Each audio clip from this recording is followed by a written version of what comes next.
Sublime gracia del Señor. Continuamos con nuestra serie de exposiciones sobre la doctrina de la Confesión de Fe de Londres de 1689. Y si bien no aparece de manera explícita dentro de la confesión, sí, no hay un capítulo de la confesión que diga la soberanía de Dios, pero si ustedes trajeron sus confesiones de fe, yo los invito a que busquen el capítulo 2. ¿Sí las trajeron? No. Bueno, cuando uno va a estudiar, ¿uno qué lleva? Los cuadernos, los libros y los lapiceros. Y venimos a la escuela dominical, por eso se llama escuela dominical o clase, porque venimos a estudiar. Y por eso al salir del lugar se nos olvidó lo que nos enseñaron. Y por eso a la hora de estudiar la escritura o defender la fe, nuestro conocimiento carece de las herramientas para cumplir esos propósitos. No podemos confiar en nuestra propia capacidad intelectual, es decir, no, pues yo soy muy inteligente, yo retengo. Eso es mentira. Solamente los genios pueden hacer eso, y pues hasta donde yo sé, a no ser que no me haya enterado, aquí no hay ningún genio. De ahí que todos tenemos la responsabilidad de traer un cuaderno, tomar apuntes y traer nuestra confesión de fe, porque así retenemos más. Cuando uno escribe, no solamente está oyendo, sino que está escribiendo y está viendo lo que escribe. Es decir, sin darse cuenta, uno está oyendo, leyendo y escribiendo. Y si ustedes son de los que cuando escriben hablan, pues entonces está hablando o leyendo en voz alta lo que está escuchando y lo está escribiendo, y de esa manera pues se refuerza más el proceso de aprendizaje. Entonces yo los invito, los animo a que traigan un cuaderno, un lapicero para que tomen apuntes y traigan la confesión, porque eventualmente la vamos a estar citando o utilizando. Sobre todo los miembros deberían hacerlo, ¿sí? Entonces, si vamos a la Confesión de Fe de Londres, capítulo 2, encontrarán un título allí que dice de Dios y de la Santa Trinidad. Allí en el párrafo 1 nos dice la palabra del Señor: el Señor nuestro Dios es un Dios único, vivo y verdadero, cuya subsistencia está en Él mismo y es de Él mismo, infinito en su ser y perfección, cuya esencia no puede ser comprendida por nadie sino por Él mismo. Eso ya lo hemos hablado, ¿no? ¿Quién puede comprender a Dios? Nadie, solamente Él. Es espíritu purísimo, invisible, sin cuerpo, miembros o pasiones. Dios no se puede dividir en pedazos ni partes, ni siquiera Dios se puede dividir en atributos. Los atributos expresan rasgos de su carácter, pero no podemos decir que si Dios está acá en medio nuestro, como lo ha prometido, solamente está el amor de Dios y su ira solamente es para los incrédulos. No, cuando Dios se hace presente, está Él en todos sus atributos. Es como que a uno lo inviten a una partida de torta y uno deje un brazo en la casa, o deje la alegría en la casa, ¿no? Pues deje la alegría en la casa, y esa cara, no es que la alegría se quedó en la casa, no. Uno va en todo su ser. De la misma manera, Dios está en todas partes, todo el tiempo, con todos sus atributos. No se puede mutilar a Dios.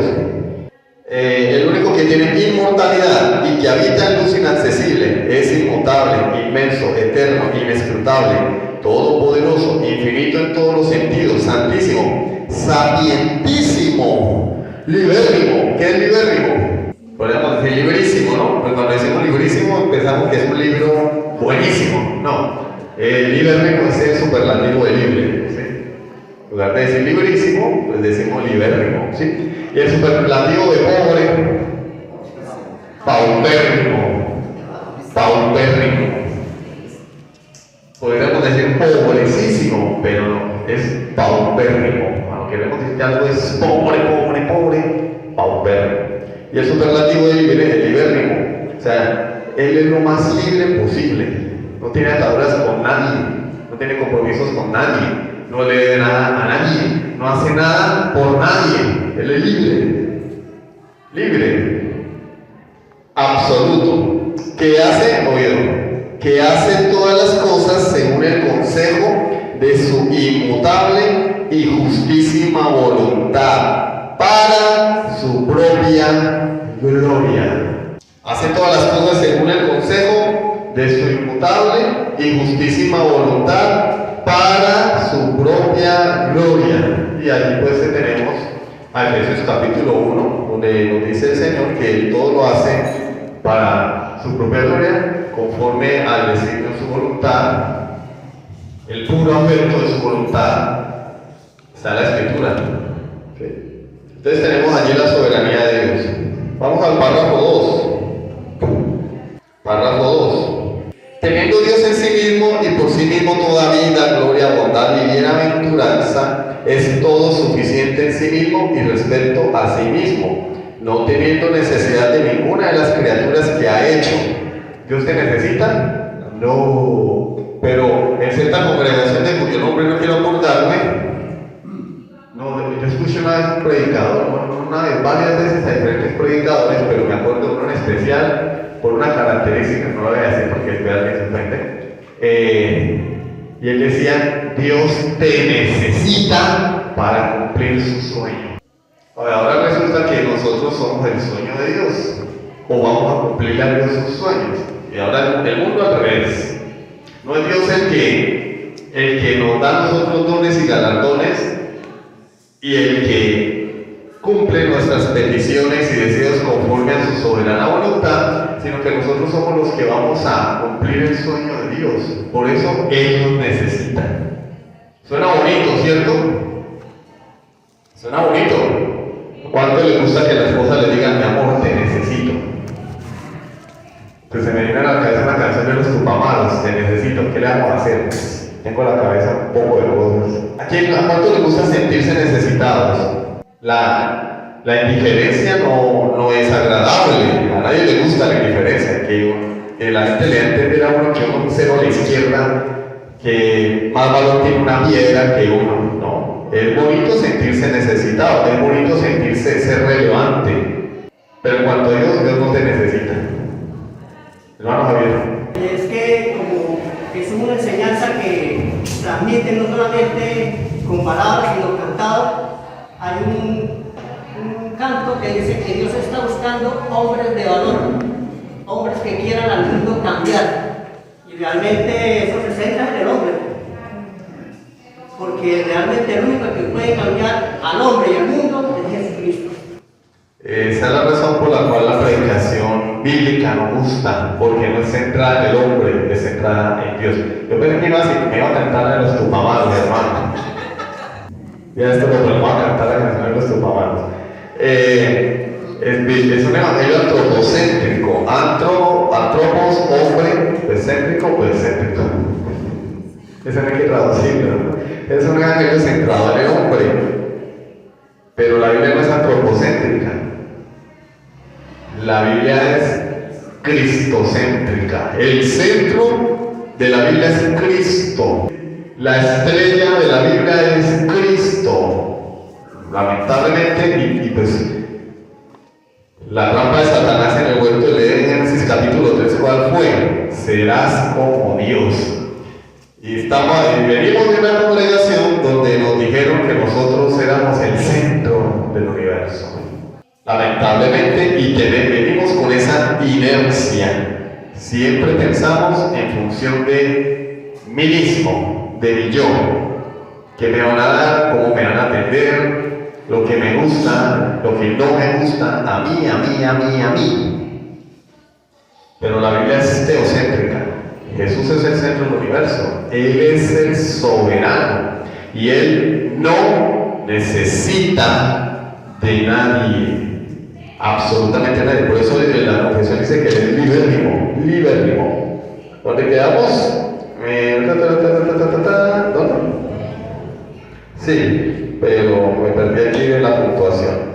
Bueno, es todo suficiente en sí mismo y respecto a sí mismo, no teniendo necesidad de ninguna de las criaturas que ha hecho, ni derivando ninguna gloria de ellas. Decir que venimos a darle gloria a Dios no quiere decir que si no se la damos, Él no la va a tener. No, pues que entonces, si no le cantamos a Dios, Él va a dejar de ser Dios, como la ven.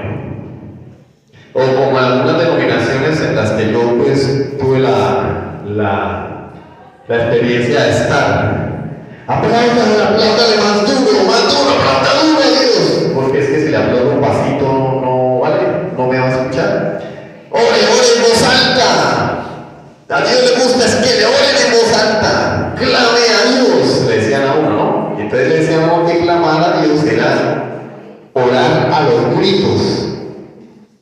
Y eso era un desorden completo, total. Pero sí, después, cuando nosotros pasamos a ser líderes, porque antes éramos borregos, ovejas, racitas, entonces pasamos a ser líderes. Oh, wow.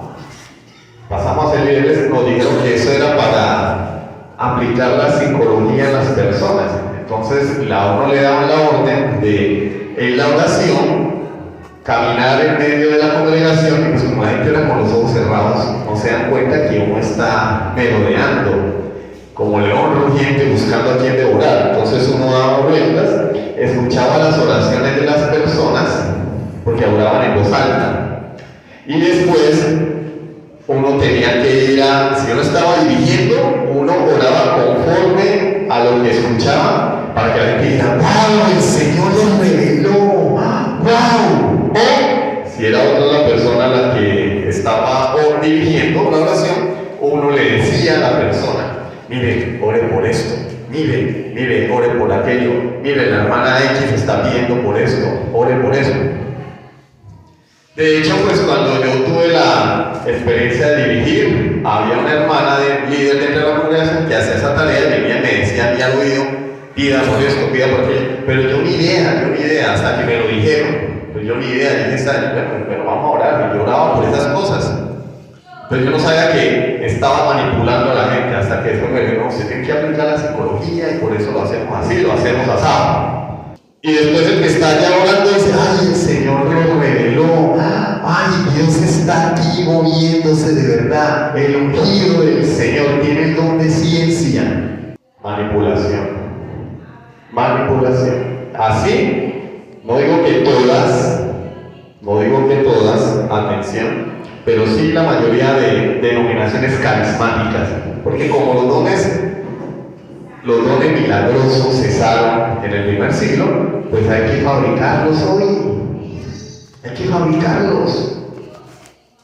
Los dones milagrosos cumplieron su propósito cuando los apóstoles murieron. Era fundar la iglesia, acreditar la palabra de los apóstoles. Punto. Murieron los apóstoles, se cerró el canon en el primer siglo, año 100 después de Cristo, se acabó la revelación de Dios, se completó la revelación de Dios, ya no hay necesidad de dones milagrosos. ¿Y cómo hacemos ahora para, como dicen los mexicanos, apantallar a la gente? Pues fabriquémoslos. Yo no tengo donde decir, hermano, yo no sé ni dónde estoy parado. Bueno, vamos a poner a la gente a orar en voz alta, y quien chimoso venga y me diga a mí, me cuente las historias de los demás, y así yo aparezco como los ídolos, y así sucesivamente cualquier cantidad de manipulación, hermanos. Pero volvamos al tema, dejemos esa cuestión a un lado. Dios no deriva ninguna gloria a la criatura, sino que solamente manifiesta su propia gloria en ella. Al contrario, nosotros derivamos las cosas buenas que tenemos, las tenemos es por Dios que ha obrado en nosotros. Por ellas, hacia ellas y sobre ellas. Él es la única fuente de todo ser. ¿De quién? ¿Por quién? ¿Y para quién? Son todas las cosas. ¿Dónde está eso? Romanos 11:36. Muy bien. Teniendo sobre todas las criaturas el más soberano dominio para hacer mediante ellas, para ellas y sobre ellas todo lo que le agrade. Todas las cosas están desnudas y abiertas a sus ojos. Su conocimiento es infinito, infalible, independiente de la criatura. De modo que para él no hay ninguna cosa contingente o incierta. Es santísimo en todos sus consejos, en todas sus obras y en todos sus mandatos. Pregunta. ¿Pudo Dios salvar al hombre de otra manera que no fuese sacrificando glorificando a Jesucristo, ¿podría Dios haberlo salvado? Recuerden que Dios es todopoderoso, ¿no? ¿Pudo Dios haber salvado al hombre de otra manera? No. ¿Por qué? Porque como dice el escritor de Hebreos, sin derramamiento de sangre no hay remisión de pecados. Sin derramamiento de sangre no hay remisión de pecados. ¿Qué más? Ya estaba delante de Dios crear al ser humano, ya estaba ese plan diseñado. Ya el plan fue diseñado en la eternidad. ¿Ya vos qué iba a decir? Porque si Dios hubiera podido hacer las cosas de otra manera y no las hizo, Dios no sería Dios, no sería perfecto. Todo lo que Él hace es lo perfecto. Ningún otro plan hay. Para Dios no hay contingencia. Para nosotros es contingencia, ¿cierto? Me voy a ir a la iglesia en la moto. Ay, amaneció sin gasolina en la moto. Pues me voy en bicicleta. Eso se llama una contingencia. Plan B. Puedo llegar a la iglesia en bicicleta o en autobús, porque yo no sé qué va a pasar. Tengo que tomar una decisión, elegir una cosa u otra. Pero para Dios no existe eso. Dios es lo que Él ha determinado. Es lo mejor y es lo perfecto. De manera que si Cristo tuvo que morir por nosotros, no había otra manera, no había una forma mejor de salvarnos. Un ejemplo terrenal. ¿Pudo Dios darme otra esposa? ¿Sí? Por ejemplo, entonces no, pues que yo estaba, fui novio de fulanita, pero terminamos y me casé con fulana. ¿Pudo Dios darme una esposa? La respuesta es no. Porque la que tengo es la que Dios decretó que iba a tener. Y eso estaba en el plan eterno de Dios. Y esa es la esposa perfecta. Hombre, no te arrepientas de haberte casado con tu esposa, así sea una pantera. Esa es la mujer perfecta para ti, porque es la que Dios te dio. No había otra mujer mejor. Alguien puede decir, pero ¿cómo? ¿Cómo?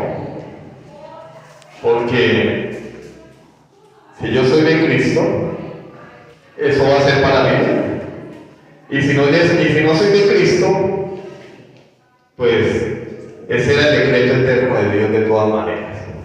Lo que es. No hay otra forma, no hay alternativas. Para Dios no existe la contingencia ni el plan B, como enseñan los dispensacionalistas. Es un error. Ellos dicen, bueno, pues como Israel no aceptó a Cristo, entonces Dios tenía un plan B. ¿Sí? Como que bueno, no baile con la más bonita, ahora me va a tocar bailar con la prima que es la más fea, ¿cierto? No. Entonces tiene un plan A. ¿Cuál era el plan A? Salvar un pueblo para sí, de toda tribu, lengua y nación. Lo que los dispensacionalistas no ven y no quieren ver es que Dios le prometió a Abraham que en su simiente, en Cristo, serían benditas no solamente la nación de Israel, sino todas. Pablo lo cita en la carta a los Gálatas. Serán benditas en ti, en tu simiente, todas las naciones de la tierra. El plan de Dios siempre fue salvar al mundo sin distinción. El plan de Dios siempre fue salvar a hombres y mujeres de todas las naciones.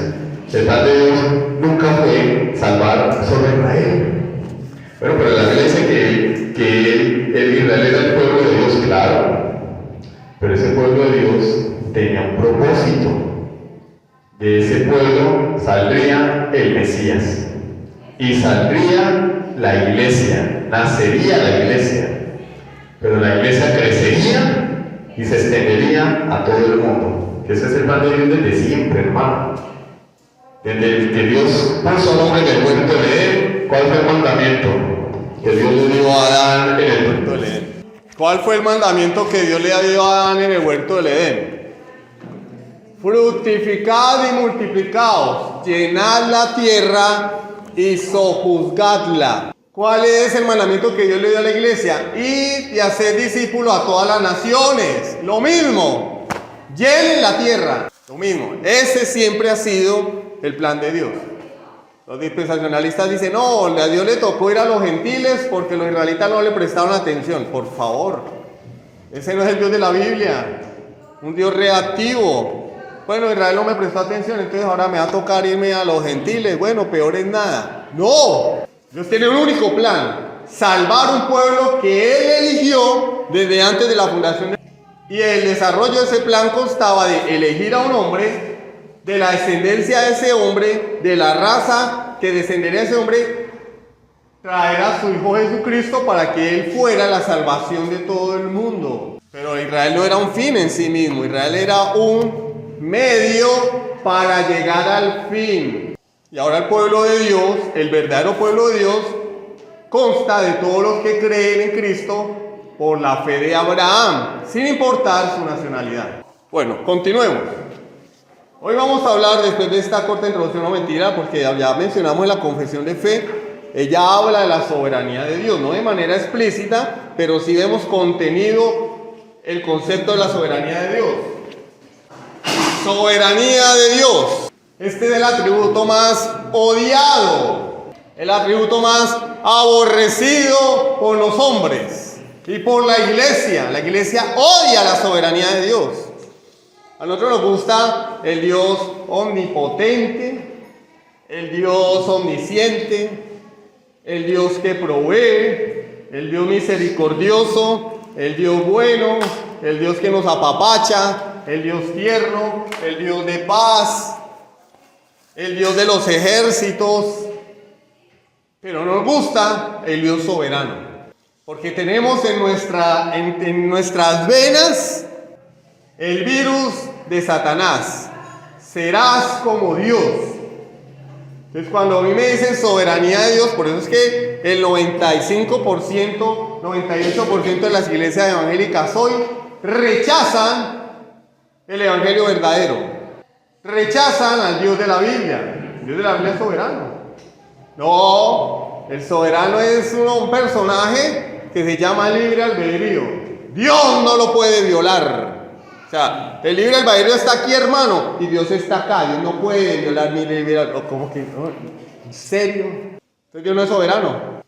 Dios no puede hacer lo que Él quiera. Dios no puede hacer su voluntad, porque primero tiene que preguntarme a mí si yo le doy permiso. Ese cuentico es que Jesús es un caballero y Él primero te pregunta si tú quieres, y si tú abres la puerta Él entra, y si no, pues no. Ese no es mi Dios. Ese no es el Dios de la Biblia. El Dios de la Biblia abre puertas y nadie las puede cerrar, y cierra puertas que nadie puede abrir. Él no llega pidiendo permiso, Él llega tumbando la puerta, porque Él es Dios. Hermano, ¿y dónde está eso en la Biblia? Marcos 1:15. El Señor Jesús llegó diciendo: el tiempo se ha cumplido, el reino de los cielos se ha acercado, arrepentíos y creed en el evangelio. Hermano, ¿eso qué tiene que ver? Tiene que ver porque en los tratados imperiales del vasallaje, que es como las reglas de la guerra en las cuales los imperios conquistaban naciones más pequeñas, los reyes conquistadores o emperadores nunca llegaban pidiendo permiso. Ellos llegaban a un reino más pequeño y le decían: bueno, si ustedes se someten a mí, van a tener comida, tierra, y les voy a preservar la vida. Pero si no, se mueren.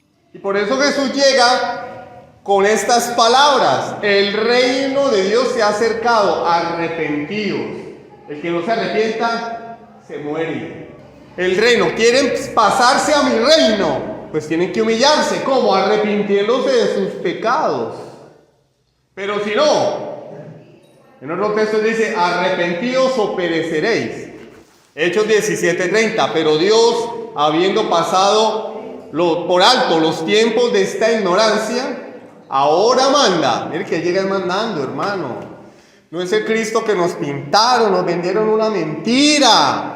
Ahora manda a todos los hombres en todo lugar que se arrepientan. Él no llega suplicando: papito, préstame atención. A mí me dijeron una vez, una profetisa, una vez en un culto de jóvenes, me profetizó, ustedes vieran, me dijo que el Espíritu Santo estaba en el rincón de mi cuarto acurrucadito llorando, porque yo no le prestaba atención. Suena bonito, pero es satánico, porque Dios no se le acurruca a nadie, hermano. Él es el soberano, Él es el Señor. Él manda a todos los hombres en todo lugar que se arrepientan. Hermano, pero Apocalipsis 3:20 dice que no. Apocalipsis 3:20 dice que Él está tocando a la puerta. En el contexto de la iglesia Laodicea, que era una iglesia que estaba mundanalizada, dice la palabra de Dios: he aquí yo estoy a la puerta y llamo. Si alguno oye mi voz y abre la puerta, entraré a él, cenaré con él y él conmigo. Sí, hermano, él es un caballero que él toca la puerta y pide permiso. No, hermano, no estamos leyendo bien. Repetimos como loro lo que escuchamos. Porque Jesús no le está hablando a un incrédulo. Jesús le está hablando a la iglesia. La iglesia de Laodicea es la iglesia moderna. Porque la iglesia moderna sacó a Jesucristo de la iglesia. Y ahora el hombre es el soberano de la iglesia. Y Jesús y ha dejado entrar al mundo a la iglesia. Sacó a Cristo y metió al mundo a la iglesia. Y Jesús le está diciendo a la iglesia, porque son las cartas a la iglesia, a los creyentes. Jesús le dice a la iglesia: yo estoy tocando a la puerta. Creyentes, habéis perdido la comunión conmigo, me habéis sacado, habéis metido el mundo a la iglesia. El que se arrepienta, el que abra la puerta, yo voy a entrar y voy a tener comunión con él. Esto es lo que significa cenar en el contexto judío. Los judíos no eran como nosotros, que nos sentamos a comer en cualquier parte con cualquier persona. Si invitamos a la casa a cualquier persona a cenar, no, los judíos solamente cenaban con las personas con las que querían tener comunión, con las que compartían cosas en común. Jesús lo que está diciendo es: habéis perdido la comunión conmigo, tenéis que volver a la comunión. No está hablando allí de la puerta del corazón, de que si yo no le abro la puerta él no puede entrar para salvarme porque el soberano soy yo y mi libre albedrío. No. El problema de la iglesia moderna: repetimos como loros lo que escuchamos. Porque lo escuchamos decir a un sinvergüenza como Cash Luna, o el sinvergüenza del apóstol que teníamos antes. Entonces, bueno, hay que repetir, ¿qué más? Repitamos. Pero no la que la Biblia enseña. Las cartas a la iglesia fueron escritas a la iglesia, a los creyentes de todos los siglos, de todos los tiempos. Y hoy más que nunca, la iglesia se ha convertido en la iglesia de Laodicea. Ha existido a lo largo de los siglos, sí, pero hoy más que nunca la iglesia moderna tiene rasgos de iglesia de Laodicea, donde el hombre es el centro. El hombre es el centro de atención. Dios es el soberano. Daniel 4:35. Daniel 4, 34 y 35, por favor. Vamos a buscar en las Biblias. Daniel, capítulo 4, versículos 34 y 35. ¿Quién lo tiene? ¿Marcela lo tiene? ¿Sí? ¿Lo quiere leer? Pongámosle pausa ahí y ya continuamos. ¿Qué dice Nabucodonosor? ¿Quién era Nabucodonosor? Nabucodonosor no era ni tú ni yo. Nosotros no somos nada, hermano. Nosotros trabajamos para comer y por ahí Dios nos dio una casita y nos dio algo. Y ya Nabucodonosor era el emperador, el señor del imperio más grande del mundo en aquella época. No se puede comparar con Donald Trump ni con el primer ministro de la China, porque ellos le rinden cuentas a alguien. No, Donald Trump era, Donald Trump. Nabucodonosor hacía su voluntad. Si Nabucodonosor decía, se muere fulano, se muere fulano. Si Nabucodonosor decía, quiero 1000 mujeres tenía que tener. Si Nabucodonosor decía, mire, me van a matar la mitad de la población porque no quiero sostener la mitad de la población, la mataban así como Thanos. Pero no con el chasquido, sino a espada, ¿no? Si Nabucodonosor decía, vamos a conquistar los países del norte de África, y iban a conquistar los países del norte de África. Si Nabucodonosor le decía al general, mira, vas a ir como carne cañón, te vas a morir tú y todos tus soldados, pero yo mando. Él tenía que ir, hermano. No había leyes que estuvieran por encima del rey Nabucodonosor. Y el rey Nabucodonosor fue humillado por Dios, por su orgullo y soberbia. Él se iba caminando por su reino y dijo: este es el reino que yo he levantado, wow, yo soy grande. Y el Señor dijo: ah, sí, muy salsa, muy crecidito, pues te lo voy a quitar todo. Y no solamente vas a quedar sin nada, sino vas a ser un loco, vas a vivir como los animales. Te vas a convertir en el hombre lobo, el licántropo. Porque dice él que su pelo le creció, sus uñas se crecieron, vivía con las bestias, comía con las bestias, el hombre perdió la razón. Ese es el Dios de la Biblia. No le pidió permiso al emperador más grande de la tierra. Pero dice, el emperador más grande de la tierra de aquella época, que al fin del tiempo, o sea, cuando Dios quiso, se cumplió el tiempo, alzó sus ojos al cielo. O sea, esto dice mucho. Por eso la Biblia dice en el libro de los Salmos: el Señor está en los cielos, todo lo que quiso ha hecho. Hermano, es que nosotros estamos acá en la tierra. El que está en los cielos es Dios. Él está en los cielos. Tú y yo estamos acá. Había una muchacha que utilizaba una frase despectiva, ¿no? Y decía: pata en el suelo, para referirse a la gente pobre. Hermano, yo como no quiero ofender a nadie, yo soy un pata en el suelo, porque el que está en los cielos es Dios. El problema es que pues cada uno de nosotros ha hecho un trono de juguete y se ha sentado en ese trono. Y nos creemos los dioses. Vuelvo y les digo: primero, por el pecado remanente que hay en nosotros. Segundo, porque estuvimos en una iglesia que iglesia no tiene nada, es un negocio donde nos vendieron esa mentira. Parecen los negocios multinivel. Yo una vez intenté, porque dijeron que se ofrecía, había vacantes, yo no sabía en qué me estaba metiendo, y ahí empiezan: tú puedes, tú eres lo máximo, tú tienes dones y talentos. Haga de cuenta, hermano, la predicación de allá.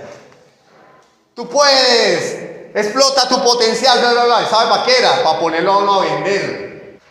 Y si tú consigues 5 y esos 5 consiguen otros 5, entonces los 5 de abajo, o sea, tus nietos en la organización, van a reportarte ganancias y te vas a ganar tanto, tanto, tanto. Entre más personas traigas, ¿no se parece algo? De verdad, no se parece. De verdad, los que hayan estado en Yambal, en esas cosas, lo saben. Los que hayan estado en una pirámide y los hayan tumbado, también lo saben. Ahora, si yo a eso le pongo un versículo bíblico: diga el débil, fuerte soy. Ay, qué predicación. No, hermano, no fue predicación. Te manipularon y le escupieron un versículo de la Biblia para que pareciera cristiano. Pero te manipularon. Te hicieron sentir campeón y sale uno a la calle así, me voy a comer el mundo. ¡Ah! Como un guerrero, ¿sí o no? Listo para la batalla. Pero fui víctima de manipulación. Me vendieron una mentira. Y eso que nosotros no somos nada. Ahora imagínense el rey Nabucodonosor. Sí, no, yo esto lo levanté yo con el poder de mi brazo. Y el Señor le dice: no, Señor, alcé mis ojos al cielo. ¿Por qué? Porque en el cielo está Dios, Él es el soberano. Y mi razón me fue devuelta. Es decir, el hombre se arrepintió. Fue restaurado por Dios. Y bendije al Altísimo, porque dice que Él es el Altísimo. Vuelvo y lo digo, porque Él está en los cielos. Nabucodonosor acá de manera implícita reconoce la soberanía de Dios. Señor, yo no soy el soberano, yo soy un animal, una bestia. Comía con los animales del campo, dormía con ellos, vivía como un indigente. Pero tú eres el soberano, tú sí eres el Altísimo. Continuemos. Y alabé y glorifiqué al que vive para siempre, cuyo dominio es sempiterno, o sea, por toda la eternidad, y su reino por todas las edades. Él es el rey. Hombre, nosotros deberíamos aprender de Nabucodonosor, en lugar de estar creyendo en fantasías animadas de ayer y de hoy, en las historias de Popeye y de Pinocho. No, hermano, eso es carreta. Pero nos la vendieron, hermano, nos estafaron con un evangelio de mentiras. Hermano, pero yo no había escuchado eso. Eso es nuevo, no, eso no es nuevo, hermano. Si ustedes leen la Biblia, se van a dar cuenta que desde Génesis capítulo 1 está la doctrina de la soberanía de Dios. Lo vamos a ver más adelante. Cuando el Señor dijo Dios, sea la luz. ¿Qué pasó? La luz fue. Así de sencillo. Sea la luz. Y la luz fue. Los fotones no dijeron, no, ¿cómo así? No, nosotros estamos aquí cómodos. Nos vamos a volver invisibles prácticamente. Sin masa atómica, porque los fotones no tienen masa. Oiga, eso es un misterio. Los fotones no tienen masa. Son una especie de partículas subatómicas, pero no tienen masa. Es decir, casi podríamos decir que no tienen materia, pero son los que componen la luz. Y los fotones dijeron, no, ¿cómo así? No, nosotros no queremos alumbrar. Las tinieblas no dijeron, ¿cómo así? Pero yo reino sobre la tierra, porque la tierra estaba desordenada y vacía, ¿sí? Había tinieblas en la tierra, y las tinieblas no dijeron, no, pero ¿cómo así? Me van a quitar el reinado. No, sea la luz, punto. Punto. Y fue la luz. Él es soberano. Su reino por todas las edades. El 35, Marcela. Más claro no se puede, hermano. Todos los habitantes, incluidos tú y yo, que nos creemos grandes porque tenemos una casita, un carrito, una motico, porque tenemos una piel de bebé,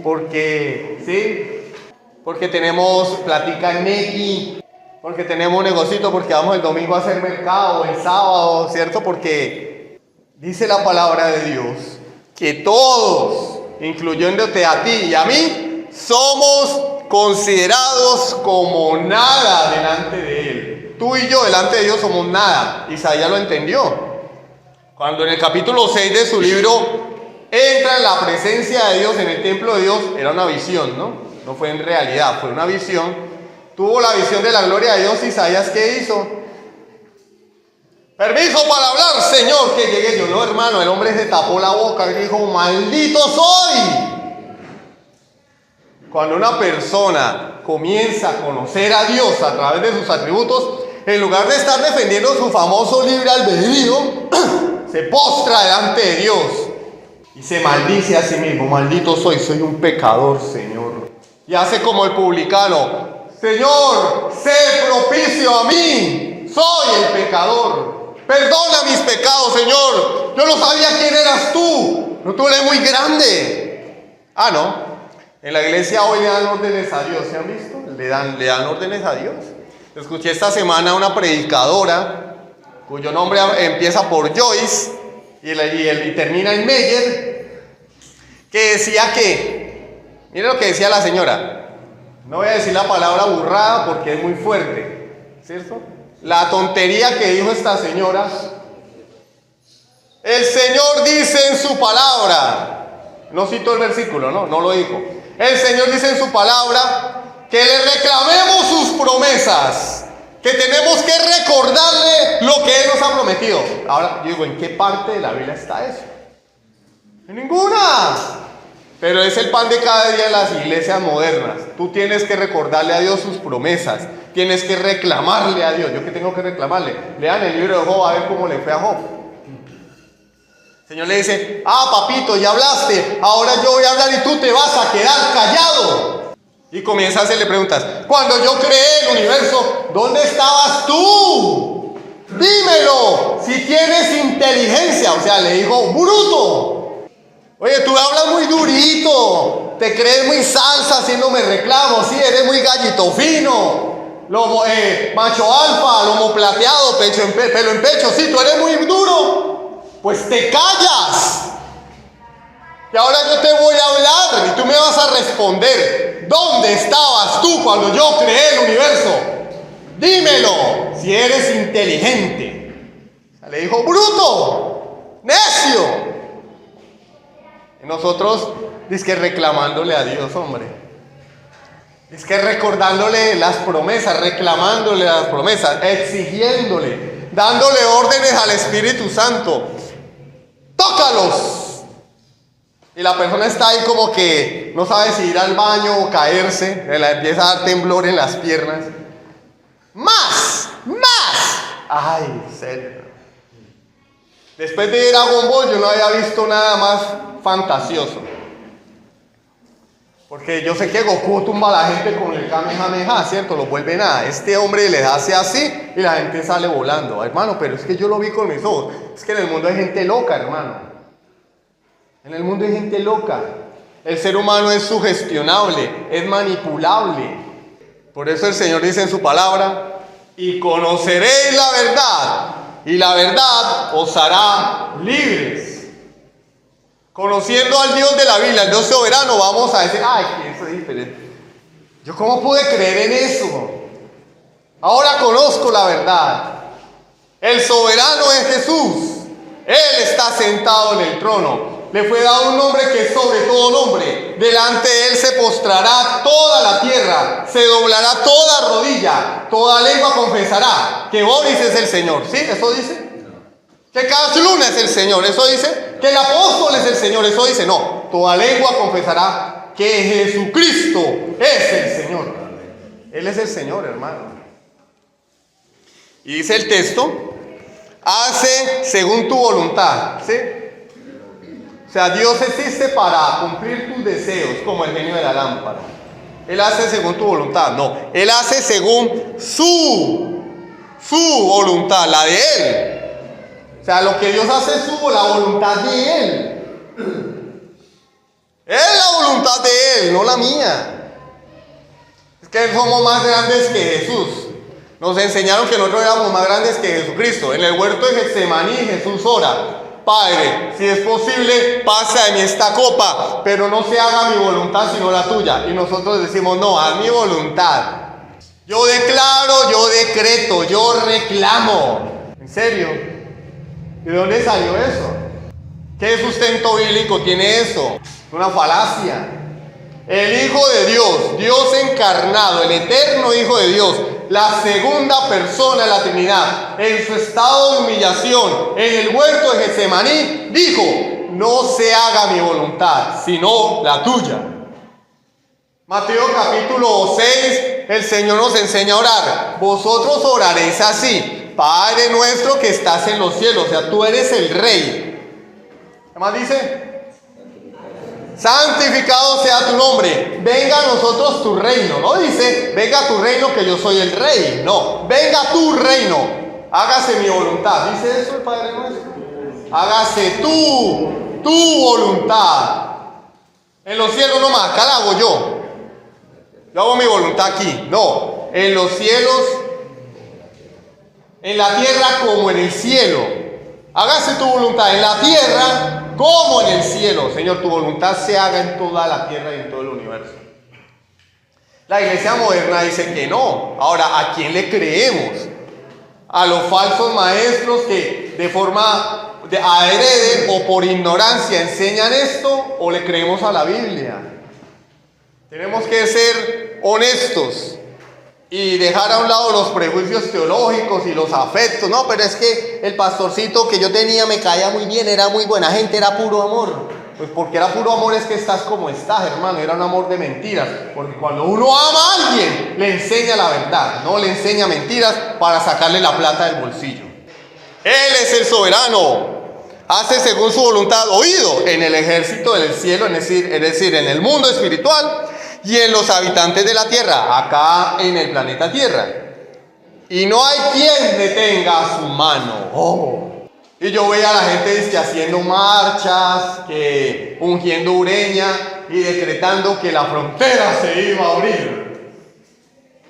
Desde que la cerraron, hermano, y allá y decretamos, y ahora sí, que no sé qué. Y el apóstol decía: vienen tiempos donde todo velo de mentira va a caer. Pues en las elecciones de Capriles con Nicolás Maduro, pero la gente que, muchas personas, bueno, había unos de un bando y otros de otro bando, pero el apóstol pues se le veía cuáles eran sus afectos políticos, ¿no? Y este señor dijo: ahora sí, todo velo de mentira va a caer, pues dando a entender que el gobierno, ¿sí?, pues iba a acabar y que iba a ganar la presidencia el señor Capriles. Oiga, ¿qué pasó? ¿Qué pasó con Capriles? ¿Qué pasó? ¿No es que todo velo de mentira iba a caer? El apóstol, el profeta, ¿se equivocó el profeta o se equivocó Dios? Dios no se equivoca. Si el profeta habla en nombre de Dios y lo que él dice no se cumple, ¿qué dice la Biblia, hermano Javier? Porque de pronto dicen, es que el hermano es un resentido, extremista. Y me lo dicen, ya, bueno, ya que. Hermano Javier, ¿qué dice? Hay que darle piedra, hermano. El tal profeta morirá. Dice, no tendrás temor de él. Si lo que él profetizó no se cumple, no tengas temor de él ni de la palabra que ha dicho. No le prestes atención, es una mentira. Llevamos 20 años oyendo el mismo discurso, hermano. Una mentira. Él es soberano, él hace su voluntad. Cerrar la frontera tantos años porque Dios quiso. La abrieron cuando Dios quiso y la abrió el que él quiso a la hora que él quiso. ¿Y cuál es nuestra labor? Someternos a su voluntad. Esa es la verdadera fe, porque nos enseñaron que la fe era torcerle el brazo a Dios. No, la fe es, Señor, esa es tu voluntad, ayúdame a vivir con eso. Fe es creer que lo que Dios está haciendo es lo mejor. Eso sí es verdadera fe. Pero fe es andar como el genio de la lámpara, mis deseos, y diciendo, no, sí. La semana entrante les voy a hablar de la fe porque se acabó el tiempo. Se acabó el tiempo. En este lugar todavía hay personas que patinan con el tema de la fe. Todavía creen que la fe es pujar, así como si uno estuviera en el baño, pensando en lo que uno desea. Yo sé que sí, me van a dar el préstamo, tengo fe. Y pensamos que eso es fe. Hacer fuerza. Tengo un deseo, hágale fuerza. No, es el pastor Sergio. Póngale fe. No, hermano. La fe es creer en lo que Dios ha dicho en su palabra. Señor, tú lo dices, así es. Me es difícil aceptarlo porque hay pecado en mi vida, sí. Ayúdame a vivir a la luz de lo que tú ordenas. Se le murió a un familiar y fe es ir a agarrarle los pies, como dijo cierto pastor. Yo transfiero vida, hermano, pero es que todos nos vamos a morir. De algo nos tenemos que morir. La persona muerta en la presencia de Dios y el otro lo quiere jalar para acá otra vez a llevar del bulto. Y el otro allá feliz en el cielo. Y el ignorante dice que yo decreto que va a resucitar. ¿Resucitó? No. Sigue muerto. Tenga fe, le dicen a la viuda, tenga fe. No, tenga fe es, confía en que Dios está haciendo lo mejor. Él te va a fortalecer. Y respecto a la muerte, Pablo le dice a la iglesia en Tesalónica, dice, animaos con estas palabras. La pregunta de los tesalonicenses era, ¿qué va a pasar con los muertos en la resurrección? Y Pablo les dice, tengan ánimo, Cristo viene. Cuando una persona se muere, uno no tiene que decirle, póngale. Tenga fe que Dios lo va a resucitar. No tiene que decirle hermano, hermana, Cristo viene. El sufrimiento no es para siempre. Él viene. Amén. Vamos a llegar hasta ahí. Entonces vamos a orar. Sublime gracia del Señor.